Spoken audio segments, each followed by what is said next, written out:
بسم اللہ الرحمن الرحیم۔ السلام علیکم۔ کہانی کو شروع کرنے سے پہلے ہر بار کی طرح آپ سے ایک چھوٹی سی درخواست ہے کہ ہمارے اس نئے چینل کو ضرور سبسکرائب کریں اور بیل آئیکن پر ضرور کلک کریں۔ تو آئیے چلتے ہیں کہانی کے بقیہ حصے کی جانب۔ ناول شکاری قسط نمبر 6۔ میں نے آہستہ سے نفی میں سر ہلایا۔ یہ اور ایسی بہت سی باتیں ابھی مجھے معلوم نہیں، جن کا میرے پاس ثبوت تک نہیں ہے۔ جب تفتیش ہوگی تو سب معلوم ہو جائے گا، سب انسپکٹر حشمت خان نے موقع پاتے ہی کہا اور اپنی ایک مونچھ کو بل دیا۔ مجھے اپنا بیان ریکارڈ کرانا ہے، میں نے کہا۔ تفتیش کرنے والے افسر کی حیثیت سے آپ کے لیے بیان بہت اہم ہوگا، کیونکہ بہت سے واقعات جن کا تعلق اس واردات کے پس منظر سے ہے میں نے ابھی بیان نہیں کہے۔ آل رائٹ، مگر یہ بیان میں کل ریکارڈ کروں گا، اے ایس پی نے گھڑی پر نگاہ ڈال کے کہا۔ ابھی مجھے ڈی آئی جی صاحب کو رپورٹ دینی ہے اور اخبار والوں کے سوالات کا جواب دینا ہے۔ وہ یقیناً اب تک پہنچ چکے ہوں گے۔ میر شرافت علی مشہور آدمی تھا۔ ایک بار پھر میں یہ پوچھوں گا کہ تم نے میر شرافت علی کو قتل کیا ہے؟ اگر تم اعتراف کر لو گے تو خود بھی پریشانی سے بچو گے اور ہمیں بھی بچا لو گے۔ میں نے کسی کو قتل نہیں کیا، میں نے کہا۔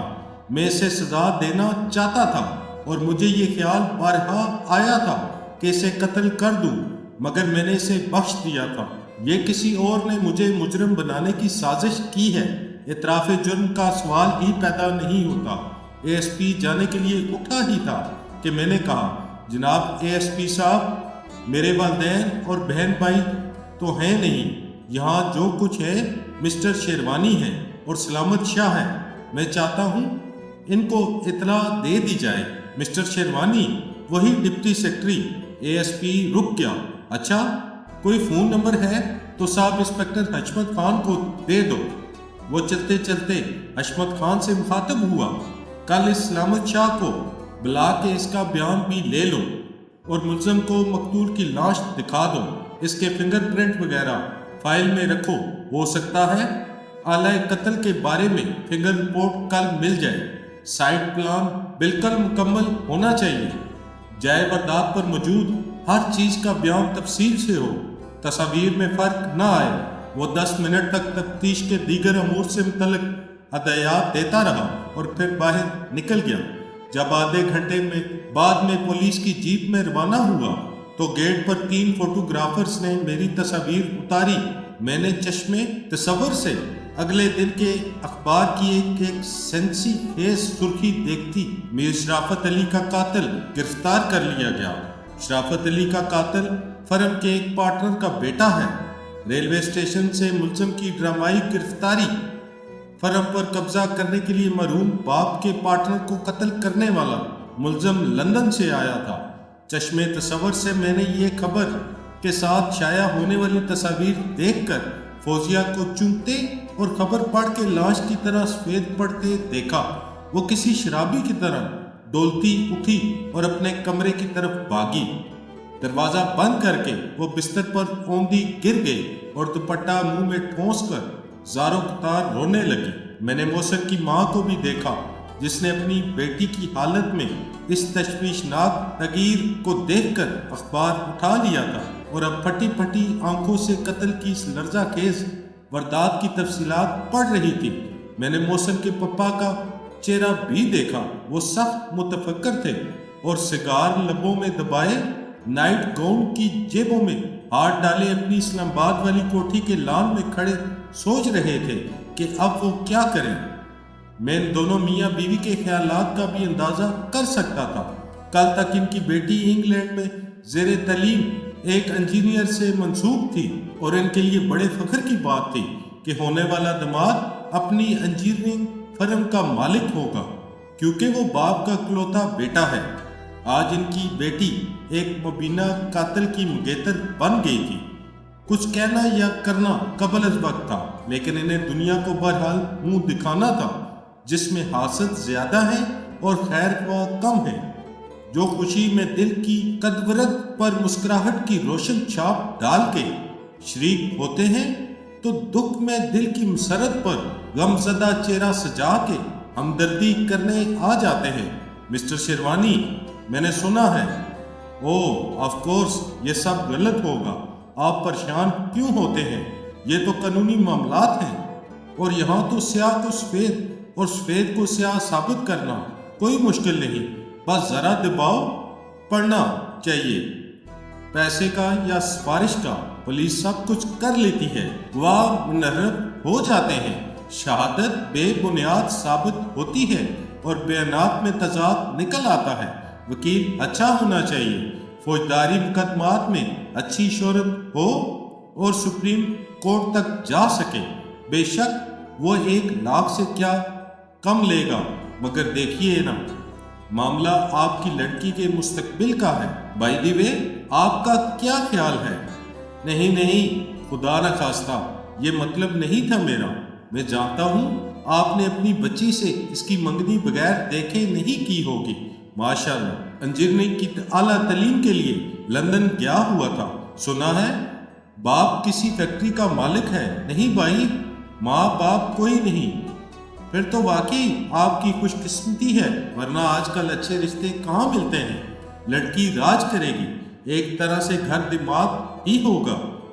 اجی نہیں، یہ میرا خیال نہیں، وہ ہوم ڈپارٹمنٹ کے شیخ صاحب ہیں نا، اجی بڑا ہی کم ظرف آدمی ہے، اس نے اپنے بیٹے کا رشتہ مانگا تھا نا، وہی کہتا پھرتا ہے کہ شیروانی صاحب کی تو لاٹری نکل آئی ہے، ہمارے ڈاکٹر بیٹے میں کیا خرابی تھی، مگر ایک طرف صنعت کار ہو تو ڈاکٹر کو کون پوچھتا ہے، اور سچ پوچھئے تو شیروانی صاحب یہ سب مقدر کے کھیل ہیں، اس نے اپنے بیٹے کا جہاں رشتہ کیا وہ بھی صنعت کار کی بیٹی ہے، فیصل آباد کی ٹیکسٹائل مل کے مالک ہے، وہ تو بہت خوش ہوگا۔ آئی سی، یہ مجبوری ہے، قاتل آپ کے مرحوم دوست کا بیٹا ہے اور بچپن کی منگنی ہے، اور یہ سب لوگ جو ایک ہی قبیل کے کم ظرف اور تنگ نظر لوگ ہیں، بے خبر لوگ اور متعصب اور پست ذہنیت رکھنے والے لوگ، جو رشتوں کو دولت کے پیمانوں سے پرکھتے ہوئے آئے ہیں، ظاہر کو باطن سے چھپائے رکھنے والے ریاکار منافق لوگ، جو اخلاق کے دور معیار پر یقین رکھتے، ایک وہ جو ان کی اپنی زندگی کے لیے ہے، دوسرا وہ جس پر باقی سب کو پورا اترنا چاہیے۔ ان کو بھلا کیا معلوم کہ محبت ہمارے معصوم جذبوں کی زمین سے پھوٹنے والی کمپل تھی، جسے ہم نے برسوں زمانے کی ہوا سے بچا کے رکھا اور اس کی آبرو کو حاصل زندگی جانا۔ یہ ننھا منا پودا ہمارے خلوص کی اجلی دھوپ میں پروان چڑھا، اسے ہمارے ارمانوں کی برکھا نے سنیچا، اور ہم نے اس کے گرد خوابوں کا وہ حصار قائم رکھا جس پر ہمیں زندگی کے آخری سانس کی رفاقت تک ہر لمحے سے ایک پرمسرت، پرسکون اور پر امید مستقبل کی عمارت اٹھانی تھی، اپنے لیے، اپنے بچوں کے لیے، پھر ان کے بچوں کے لیے۔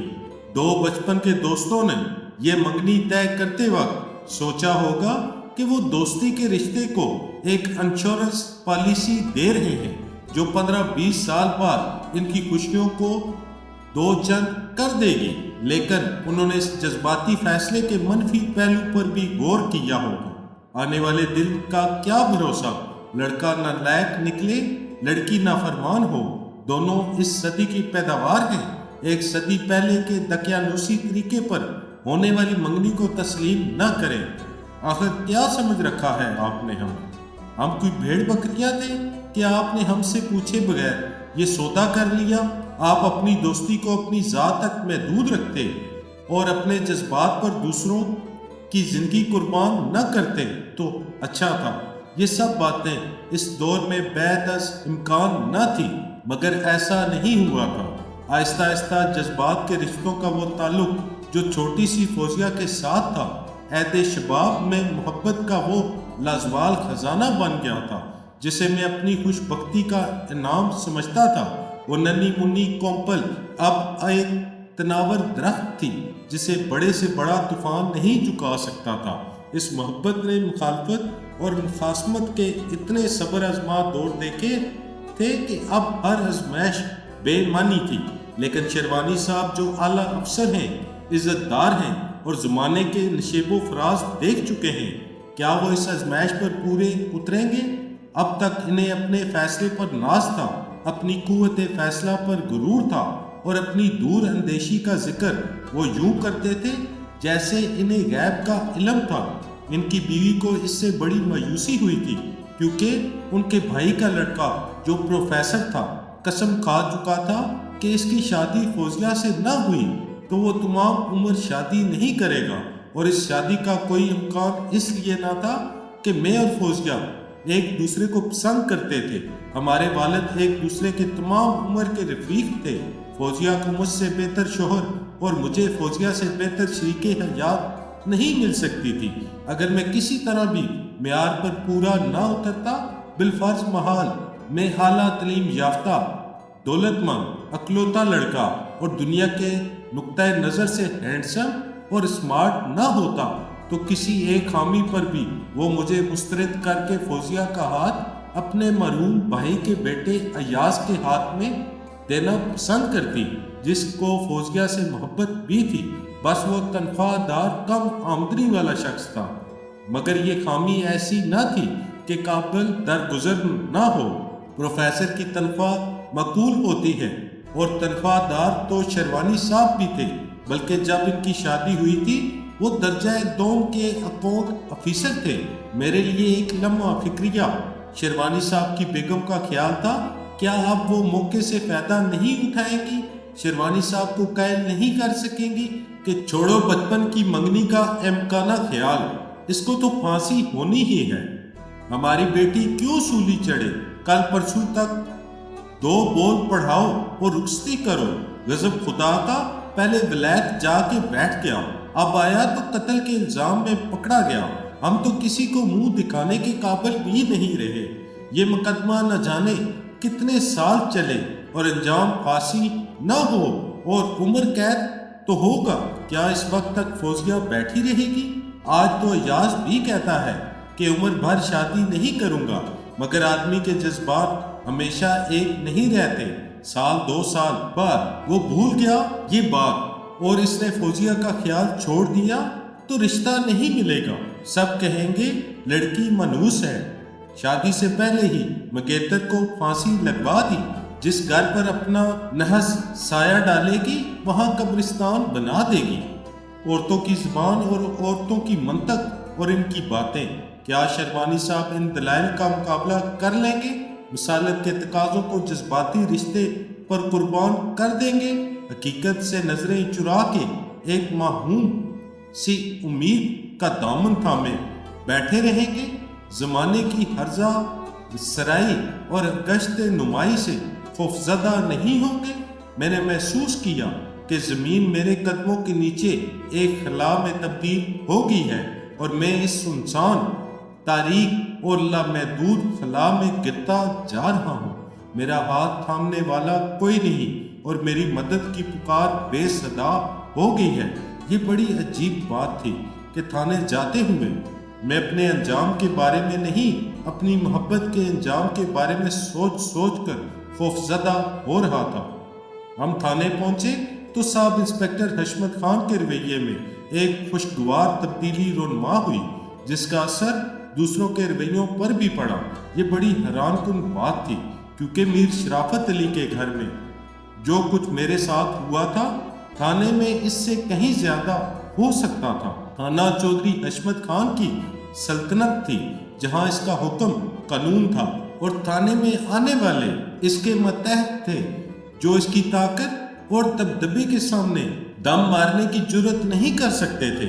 میر شرافت علی کے گھر میں ایک افسر اعلیٰ کے سامنے وہ مکمل طور پر بااختیار نہ تھا، مگر اس کے باوجود حشمت نے مجھ پر 14 طبق روشن کر دیے تھے۔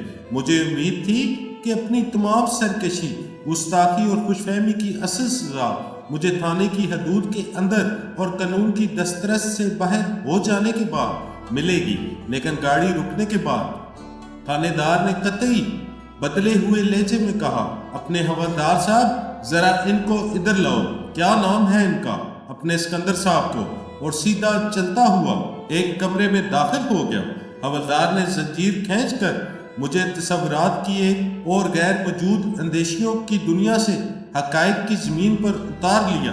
میں اس کے پیچھے پیچھے گاڑی سے نکلا تو مجھے تھانے کی عصیب زدہ، ہیبت ناک اور خستہ حال عمارت نظر آئی۔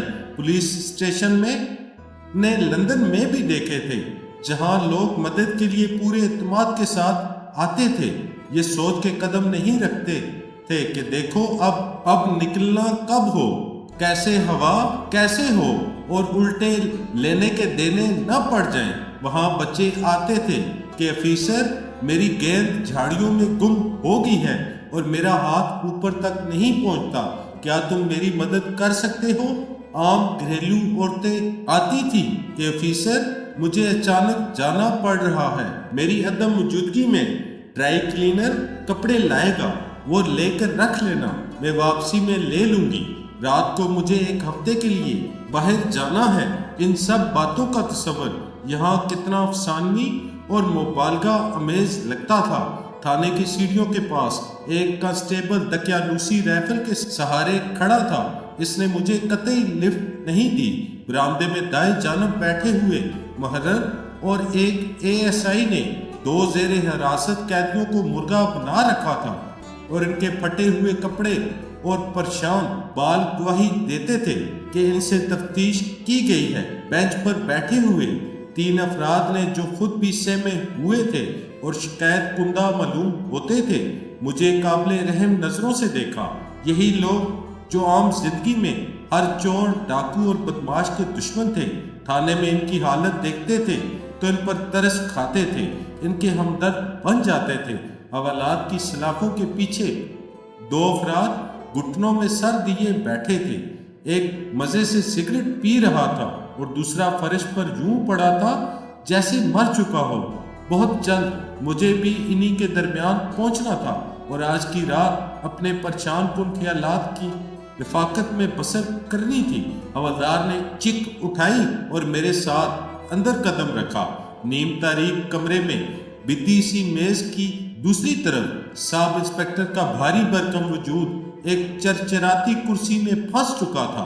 حوالدار نے سامنے کی 2 کرسیوں میں سے ایک اپنے لیے منتخب کی اور دوسری پر مجھے بیٹھنے کا اشارہ کیا۔ تسلی سے بیٹھو اپنے اسکندر صاحب۔ حشمت خان نے ٹوپی اتار کے میز پر رکھی۔ اب تھانے تو پہنچ ہی گئے ہیں، ہوتی رہے گی تفتیش بھی۔ یہ بتاؤ کچھ کھایا پیا ہے؟ صبح سے یہ وقت ہو گیا۔ ہاں جی، دھکے کھائے ہیں، خاصی مار کھائی ہے اور گالیاں کھائی ہیں، میں نے تلخی سے کہا۔ اور بھی مقدر میں جو ہے وہ ضرور ملے گا، میں اتنا کن ذہن نہیں ہوں کہ ان کی بات نہ سمجھ پاتا۔ بالفاظ دیگر اس کا مطلب یہ نکلتا تھا کہ بتاؤ کیا خلاف لا رہے ہو، بات کو سمجھنے کی کوشش کرے اسکندر صاحب۔ حشمت خان نے برا مانے بغیر کہا، اپنے افسر اعلیٰ کے سامنے ہم بھی مجبور ہوتے ہیں، ورنہ ہمارا دل تو نہیں چاہتا کہ کسی شریف آدمی کی بےعزتی خراب کریں۔ آپ اپنے حوالدار صاحب، یہ جو اپنے ASP صاحب ہیں نا، کتنے سخت آدمی ہیں، اونچی بات بھی نہیں سنتے۔ کیا کہا تھا آخر انہوں نے؟ کوئی گالی تو نہیں دی تھی، مگر ان کا پارا چڑھ گیا۔ ہم تو اشارہ سمجھتے ہیں ان کی نظر کا، متحد جو ہوئے۔ ہاں چودھری صاحب، نوکری تو کرنی ہے جی، بیوی بچوں کی خاطر۔ حوالدار نے ایک سرد آہ بھر کر کہا، چلو جی مٹی پاؤ، اپنے اسکندر صاحب کے لیے چائے وائے کا انتظام کرو۔ بھائی یہ بڑے آدمی ہیں، ولایت سے آئے ہیں اور بیچارے یہاں آتے ہی مصیبت میں گرفتار ہو گئے۔ تھانے دار کا لہجہ ناقابل یقین حد تک دوستانہ ہو گیا تھا اور میں اس کا سبب سمجھ رہا تھا۔ یہ کیا نام بتایا تھا جی آپ نے؟ کون سی کمپنی کے مالک ہیں آپ؟ میر وزیر and company, lathe machine, hand press اور ڈرل مشین وغیرہ کا کارخانہ ہے۔ میں نے اپنے لہجے میں وقار پیدا کیا۔ اچھا اچھا، اس نے یوں سر ہلایا جیسے سمجھ گیا ہو۔ اپنے حوالدار صاحب، اوے یار ان کے ہاتھ تو کھول دو، یہ کیا نس چلے ہیں؟ بات صرف ایک بار کی نہیں تھی، میں نس کے یعنی بھاگ کے جا ہی نہیں سکتا تھا۔ میری راہ میں متعدد رکاوٹیں تھی۔ خود حشمت خان کے پاس ریوالور تھا جسے وہ ضرورت پڑنے پر بلا تردد استعمال کر سکتا تھا اور ایک سپاہی بار بھی مسلح کھڑا تھا۔ حشمت خان نے ایک قاتل کو فرار کے مواقع فراہم کر کے مقتول ہونے کا خطرہ مول نہیں لیا تھا۔ اس نے حفاظتی انتظامات کو کافی سمجھتے ہوئے مجھے یہ رعایت اس لیے دی تھی کہ اب مجھ سے سودا کیا جا سکتا تھا۔ تھانے میں کوئی تکلیف اٹھائے بغیر زیر تفتیش رہنے کا معاوضہ وصول کیا جا سکتا تھا اور بہتر رویے کی قیمت مانگی جا سکتی تھی۔ ان کے نقطۂ نظر سے میں موٹی آسامی تھا، سونے کا انڈا دینے والی مرغی۔ چنانچہ وہ باغبان بھی خوش رہے، راضی رہے، سیاد بھی والے مقولے پر عمل پیرا تھا۔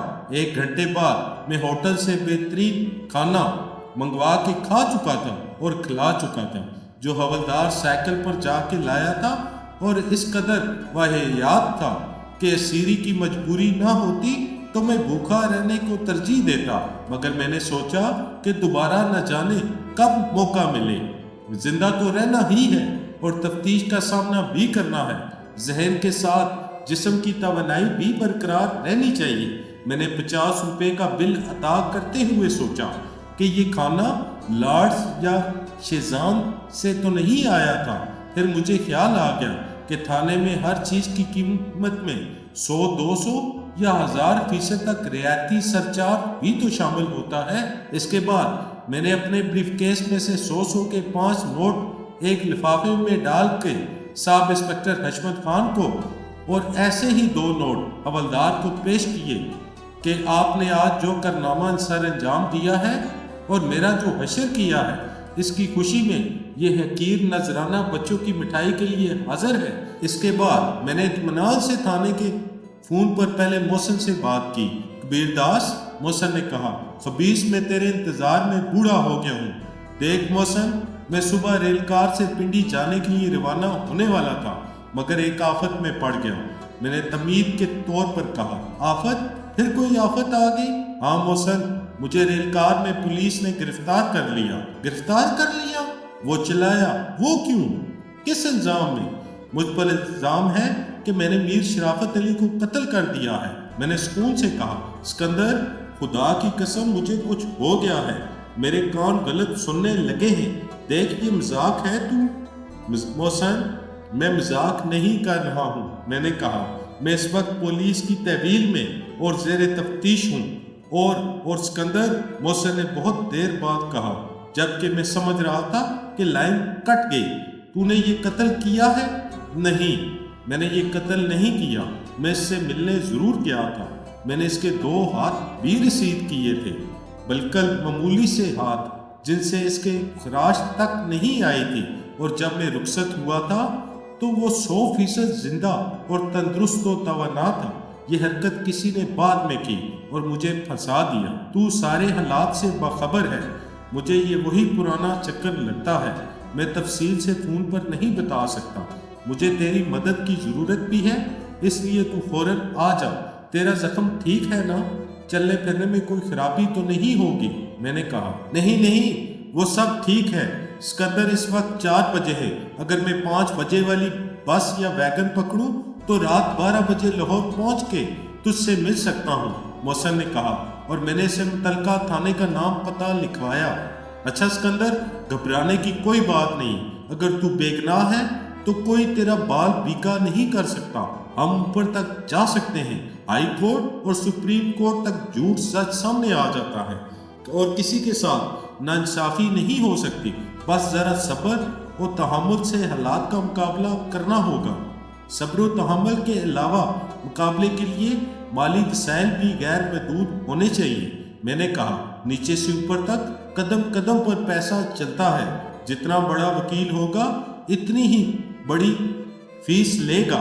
ابھی تو اپنی پوزیشن یہ ہے کہ تقریباً 5000 میں نکال لایا تھا، کچھ پرانا زیور ہے، وہ بیچ دوں گا۔ وراثت کا سرٹیفکیٹ ملنے کے بعد تو میر وزیر کمپنی میری ہوگی، اور میں اس کے اکاؤنٹ میں سے جتنا پیسہ چاہوں گا نکلوا لوں گا۔ لیکن یہ سرٹیفکیٹ حاصل کرنے کے لیے ہائی کورٹ میں درخواست دینی ہوگی اور وقت بہرحال لگے گا۔ ان سب باتوں کو چھوڑ، بعد میں سوچیں گے۔ ابھی تو بینک بند ہے، مگر میں چیک دے کر ادھار لے سکتا ہوں۔ میرے حساب میں تقریباً 14000 ہوں گے۔ میں 15000 کا بندوبست کر کے آؤں گا۔ محسن نے کہا، صبح میں سارے معاملات کو سنبھال لوں گا، تجھے شاید علم نہیں، وہیں لاہور میں اپنے 2 کلاس فیلو بڑے اونچے وکیل ہیں، ایک تو لڑکی تھی ہمارے ساتھ رابعہ، اب رابعہ قاری ہے، دوسرا وہ ہمارا یونین کا شعلہ بیاں مقرر اور صدر عبدالودود منظر ہے۔ یاد آیا، اس تخلص سے ان سے باتیں کریں گے تو امید ہے فیس وغیرہ کا مسئلہ بھی نہیں رہے گا۔ دنیا کا خون سفید ہو گیا ہے مگر دوستی کا نام ابھی زندہ ہے۔ محسن میں لمبی بات نہیں کر سکتا۔ یہ بتا، فوزیہ تو نہیں ہے آس پاس؟ فوزیہ؟ محسن نے کچھ دیر خاموش رہنے کے بعد کہا، نہیں، کچھ کہنا ہے اس سے؟ نہیں، مجھے کچھ نہیں کہنا ہے، جو کہنا ہے تو خود کہہ دے، اسے بتا دے کہ میں بے گناہ ہوں، اور یہ بھی بتا دے کہ میرے ساتھ کیا چکر ہے۔ کل وہ اخبار میں میری تصاویر اور خبر دیکھ ہی لے گی، اس سے زیادہ صدمہ ہوگا۔ تو آج ہی اسے سمجھا دے اور یقین دلا دے کہ میں نے واقعی کچھ نہیں کیا ہے۔ الو کے پٹھے، میرے یقین دلانے یا نہ دلانے سے کیا فرق پڑتا ہے؟ اگر ساری دنیا ایک طرف ہو کے کہے کہ تو نے قتل کیا ہے تب بھی وہ نہیں مانے گی۔ ان لڑکیوں کی عقل ایسی ہی ہوتی ہے۔ خیر، میں اسے بتا دوں گا، محسن نے کہا۔ بتا دینا کافی نہیں، اسے اعتماد اور حوصلے سے کام لینے کی تاکید کرنا، اس کی دعا ہر دعا سے زیادہ کارگر ہوگی۔ محسن ہنسا، اچھا ڈائلاگ ہے، یہ بھی سنا دوں گا اسے، مگر یار سکندر، یہ جو کچھ ہوا غلط اور بے بنیاد ہی صحیح، اچھا نہیں ہوا۔ تو اپنی ممی کی بات کر رہا ہے؟ میں نے اسپاٹ لیجے میں کہا کہ اب وہ کیا کریں گی؟ ہاں، بات میرے دل میں تھی اور تو نے سمجھ لی، محسن نے حیرانی سے کہا۔ میں واقعی سوچ رہا ہوں کہ اب وہ کیا کریں گی، یہ میں نے بھی سوچا تھا، مگر مجھے فوزیہ پر، تجھ پر اور تیرے پاپا پر اعتماد ہے۔ میں نے کہا، ابھی اس فکر میں مبتلا ہونے سے کچھ حاصل نہیں ہوگا، تو اپنے پاپا سے بات کر لے اور ان سے کہہ کے وہ اپنے تلقات اور اثر و رسوخ کو کام میں لائیں، کم سے کم یہاں تفتیش میں کسی کا رویہ مخالف نہ رہے اور میرے ساتھ کوئی زیادتی نہ ہو۔ تو جانتا ہے ثبوت اور شہادت کے مرحلے کیسے سر ہوتے ہیں۔ ہاں ہاں، وہ میں کر لوں گا، محسن نے کہا۔ اب باقی باتیں ملاقات پر، اور کچھ تو نہیں کہنا ہے نا؟ نہیں، تجھ سے بات ہوگی، آدھا غم دور ہو گیا۔ تو آ جائے گا تو میں اکیلا نہیں رہوں گا، ورنہ یہاں کون ہے میرا؟ خدا حافظ، میں نے کہا اور ریسیور رکھ دیا۔ آپ نے تو 100 روپے کی ٹرنک کال کر لی سکندر صاحب، تھندار حشمت خان نے دانتوں میں خلال کرتے ہوئے کہا۔ وہ اب تک میری گفتگو کا ایک ایک لفظ غور سے سن رہا تھا۔ میں نے فوراً 100 کا ایک نوٹ شکریہ کے ساتھ آگے بڑھا دیا اور دوسرا نمبر لانے لگا۔ ہیلو، کسی نے تیسری گھنٹی بجنے کے بعد ریسیور اٹھایا۔ سی سی ڈین، چراغ دین مری سے واپس آ گیا تھا۔ مسٹر ڈین، میں نے محتاط ہو کے کہا، آپ کے بنگلے میں ایک خانسامہ ہے، سلامت شاہ، مجھے اس سے بہت ضروری بات کرنی ہے۔ کون ہو تم؟ چراغ دین نے کہا۔ کیا نام ہے تمہارا؟ میرا نام ہے کبیر، میں نے سوچ کر کہا، اس امید میں کہ شاید میرے والد نے اپنی داستان حیات کے اوراق سے تباسات سناتے ہوئے سلامت شاہ کو یہ بھی بتا دیا ہو۔ میرا پیار کا نام کبیر تھا، میں اس کا بھتیجا ہوں۔ اپنا نمبر بتاؤ، وہ بات کر لے گا۔ چراغ دین نے کہا، بازار گیا ہوا ہے، آئے گا تو میں بتا دوں گا۔ سلامت شاہ کا فون آدھے گھنٹے کے انتظار کے بعد آیا۔ اس نے کبیر کو پوچھا اور حشمت خان نے ریسیور مجھے تھما دیا۔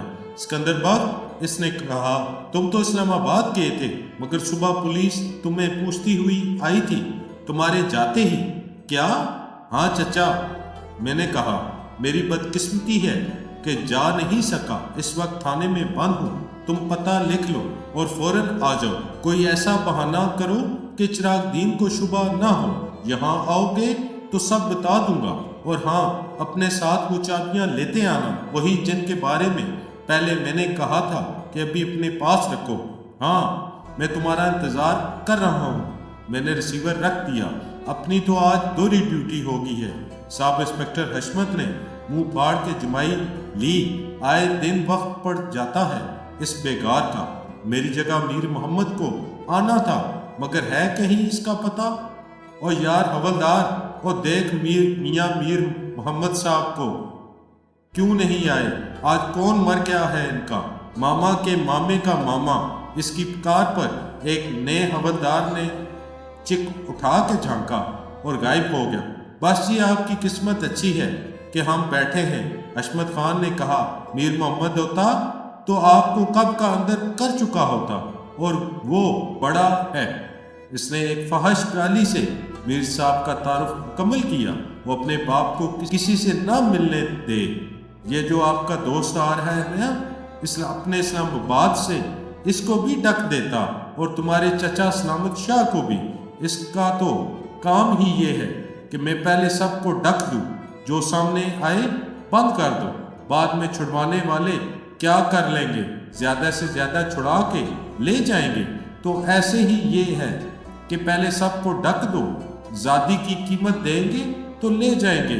منہ کو حرام لگ گیا ہے اس کے اسکندر صاحب، اللہ معاف کرے۔ اس نے دونوں ہاتھوں سے کانوں کو چھوا۔ 5:30 بجے مجھے سلامت شاہ کا چہرہ نظر آیا۔ اس وقت تک میں کرسی پر بیٹھے بیٹھے بھی تھک چکا تھا۔ سلامت شاہ نے ڈرتے ڈرتے تھانے دار کو دیکھا اور سلام کے لیے ہاتھ اٹھایا۔ مائی باپ، اسے کیوں پکڑ لیا ہے آپ نے؟ اس کی صورت رونے والی ہو رہی تھی۔ تو یہ ہے تمہارا چچا سلامت شاہ؟ تھانے دار نے سلامت شاہ کو بغور دیکھا۔ اسی نے تو ہمیں بتایا تھا کہ تم ریلوے اسٹیشن گئے ہو۔ میں نے سلامت شاہ کو مختصراً وہ سب کچھ بتا دیا جو میرے نقطۂ نظر سے اس پر اپنی گرفتاری کے اسباب واضح کرنے کے لیے ضروری تھا۔ تقریباً یہی باتیں میں نے ٹیلی فون پر محسن سے بھی کی تھی، اور ان میں کوئی بات تھانے دار کے لیے نئی نہ تھی۔ چنانچہ وہ بیزار ہو رہا تھا۔ چند منٹ بعد جب اسے یقین آ گیا کہ میں ایک معمولی ہنگامے کے ساتھ مل کر فرار ہونے کا کوئی منصوبہ نہیں بنا رہا ہوں، تو اس نے حفظ مقدم کے طور پر میرے ہاتھوں کو پھر مقفل کیا اور کہا کہ ایس ایچ او صاحب کا کیا ہے، کسی وقت بھی آ جائے۔ ایس ایچ او کون ہے؟ میں نے رضاکارانہ طور پر ہاتھ آگے بڑھا کے کہا۔ آج کل تو دھاندلی میں میر محمد بنا ہوا ہے۔ وہ ہتھکڑی کا کفل لگا کے مطمئن ہو گیا۔ اصل ایس ایچ او کو لائن حاضر کر دیا گیا تھا۔ لائن حاضر؟ میں نے اس اصطلاح سے بے خبری کے باعث کہا، یعنی معطل۔ کیا غلطی ہوئی تھی ان سے؟ غلطی تو کوئی نہیں ہوئی تھی۔ تفتیش کے دوران ایک بندہ مر گیا تھا، وہ تھا بھی اتنا کمزور اور بیمار، اخبار والوں نے کیس خراب کر دیا۔ اس نے ٹوپی اٹھا کے سر پر جمائی، بآواز بلند حوالدار سے کہا کہ باہر بیٹھ کے آرام خوری کرنے کی بجائے اندر آ کے بیٹھے، اور خود باہر نکل گیا۔ میں نے چند منٹ کے اس وقفے سے فائدہ اٹھایا۔ چچا، وہ چابیاں لائے ہو؟ میں نے آہستہ سے کہا۔ سلامت شاہ نے اقرار میں سر ہلایا اور جیب سے چابیاں برآمد کی۔